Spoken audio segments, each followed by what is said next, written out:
Why you do this when you can actually do this? Okay, so let's dig into this trouble. You probably know that in real life, if you do portrait, you need a specific lens for that. And there's a way to recreate that look inside Blender. But the problem is when you just open your Blender, it will have like a default camera and focal length will be around 50mm. In my case, it's not solving my trouble and I still can see like a bit of a distortion on her face and it just doesn't look really appealing to me. So what can we do? Obviously, we need to change it to something like 85 or even 135. In this case, I actually used 200mm, which gave me this oil painting picture-like image, basically. Let's rotate this camera just a bit. And right away we're having something that looks a bit better than before, but yeah, let's fire up that render and see what's going on. Even though we changed the camera, it doesn't really look as good as we want it to be. And why is that? So the camera created really appealing shot right away. If that's not really what you're looking for, you can still rotate it, change the lens, but keep in mind that narrower the focal length, better it is, because you don't want to have too much distortion on your model face.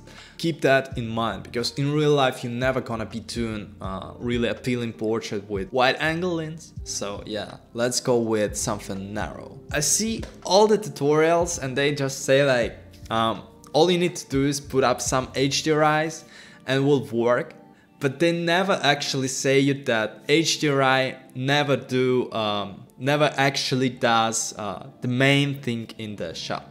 So what I mean by that, if you just go to world, and as you can see here I have my HDRI, which is from HDRI Heaven, by the way. And as you can see here, we have in this Photo Studio London Hall HDRI, which is totally fine for us, but something looks weird still, as you can see, even though I can rotate it like that and change the angles and see what looks good and what's not. The image still lacking like the depth. Yeah, I guess the depth. So let's dig into this problem and see how we can actually fix it. And trust me, HDRI is not what you need. HDRI is just a fill light.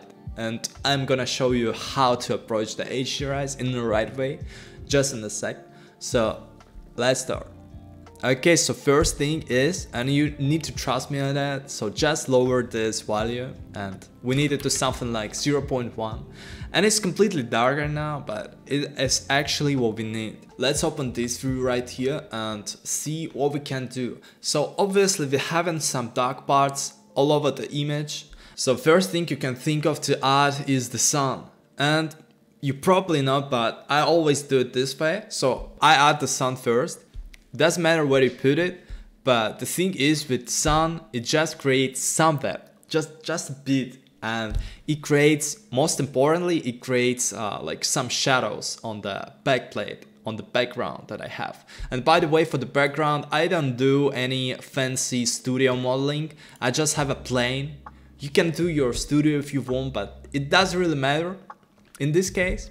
So yeah, it's up to you. So the sun, you can go to your sun parameters, and for the sun I have also the strain is 0.1 because we're just doing some fills to this image, and it might look like it is like one minute process, but actually it took me a couple hours to achieve the look we are gonna be reviewing today. So don't worry if it takes you a bit longer to set up, to rotate all the lights. I'm just showing you like the final result and how to get to this final result. So don't worry if it takes a bit longer to you. So okay, we have strain to 0.1. And most importantly, we have this angle to 10, which means the light is gonna be soft and really like a fill light, really clean and soft light. If you put it to 0, as you can see, we have this harsh shadow. And it might look cool for you, and if that's the look you're going for, then obviously just put it to 0 or something like 2. But for me, 10 works great. In this case, 10 works great. So next thing is key light. So as you can see right now, we have dark scene, nothing's going on, and we need to feel the dark parts of the image using different lights, using different lights values and different light colors even. In this case I haven't used any colored lights, but you can obviously. So okay, area light, you just turn it on and right away we have depth, right away we have something going on, right away we have story basically. So okay, first thing is I'm gonna put this light on the 45 degree. So it's like right here is a 90 degree, here is the 0 degree, and here is 45 degree. And to create lights, if you forgot, you just press Shift A, you go to light and area light, basic area light. But we don't need it right now. So okay, let's dig into this area light. So for this area light we have in like a big shape, because in this scene it works this way. You obviously can do a much smaller key light, but you need to compensate it by moving the power up a bit just to get the same amount of light in your scene. But in this case, as you can see, it creates a lot of harsh shadows, and we will create it differently when we will add some contour lights and all that. So in this case we don't need this effect, but if you want you can do your light lower, raise the power up, and you'll get this result. So okay, let's press Ctrl Z a couple of times and we have this big light with power of 20. Next thing, what I like to do is create some contour on my image. And you might think like, why do contour this early? But it actually helps me to put other lights, and it actually helps me to see my materials if they are too transparent or not. In this case it is the same light, but it just on the back of our model, and the power is 40, which can be overkill for this scene actually, so we can put it on 20 as well, but let's leave it on 40 to achieve the same result we had in the beginning. And as you can see, we haven't something. And one important thing as well is just go back and forth with your materials, with your lighting, and always check everything up. As you can see, everything looks cool, but there's something is not right at the moment. Glossiness. The glossiness is important. So right now I have my skin shader set up, and as you can see right now, I have my specular real high, and this is the way to achieve that surrealistic look. This is a little hint for you. And roughness is quite high right now, so that's why we don't see any like reflections, cool reflections going on. So what I'm gonna do is I'm just gonna put it on something like 0.4 and see how that looks. And right away we're having some nice reflections on our hand, and it helps to create another layer of depth in our image. And even though you might think that light is a key, yeah, that's right, but if you have no like glossiness in the picture whatsoever, then it doesn't matter how much lights you have, it's not gonna happen. Like, that's how it is basically. So okay, I've changed everything, and right now we're having some cool skin going on. And if you would like to know more about this skin shader, let me know. But I already have a tutorial for this skin shader on my page home. Okay, it looks cool right now, but it doesn't. Why is that? Everything looks cool, but there's something else that is lacking in this picture, and it's storytelling. And why is that? Because everything right now is flat.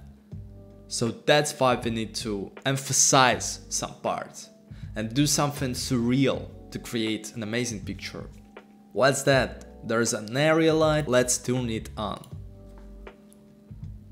You guessed right, it creates the image. This light really creates the image. It's basically a small light that is targeting the face area. It's really not that powerful and it's really small, but it creates the layer. It creates the layer of interest on her face. And the first place you're gonna look at is her face because of this light. And that's how it works. I truly believe that those things like Blender and all of the other software is just tools. And it's up to you to create an amazing picture, and I truly believe that you are an amazing artist. You're already doing it right because you clicked on this video and you have some doubts, but trust me, everyone has doubts. Like, I have doubts myself, and it doesn't help. And what helps is the community, is people around, is me getting outside and touching some grass, you know. And that's really important. So I truly believe in you, and if you have any problems with your like mentality and all that, always let me know in the comments. I'll try to help you. You can DM me everywhere. Instagram, I have Twitter, I have all those social media things. You can DM me, you can talk to me. I'm real human, the same as you are. So don't worry about anything and just create this art. Just learn one thing at a time, and in 1 week and 2 weeks and 3 weeks, you became like an amazing version of yourself, and you are on the right track right now, like honestly. Thank you so much for watching this video. Never ever doubt yourself again. If you need some talk, you can DM me. I have Patreon as well if you want to know more about 3D. I have some tutorials on Cinema 4D. I have a lot of things there. And I'm gonna be doing these YouTube videos as well because I'm really enjoying it right now. Like talking to you is really something I've been into lately, like talking to people. So yeah. Thank you so much for watching. Go check my Patreon out, go check my Instagram out, go check all the social medias out. Maybe you'll find something interesting for you. And have an amazing, beautiful day or night, and bye.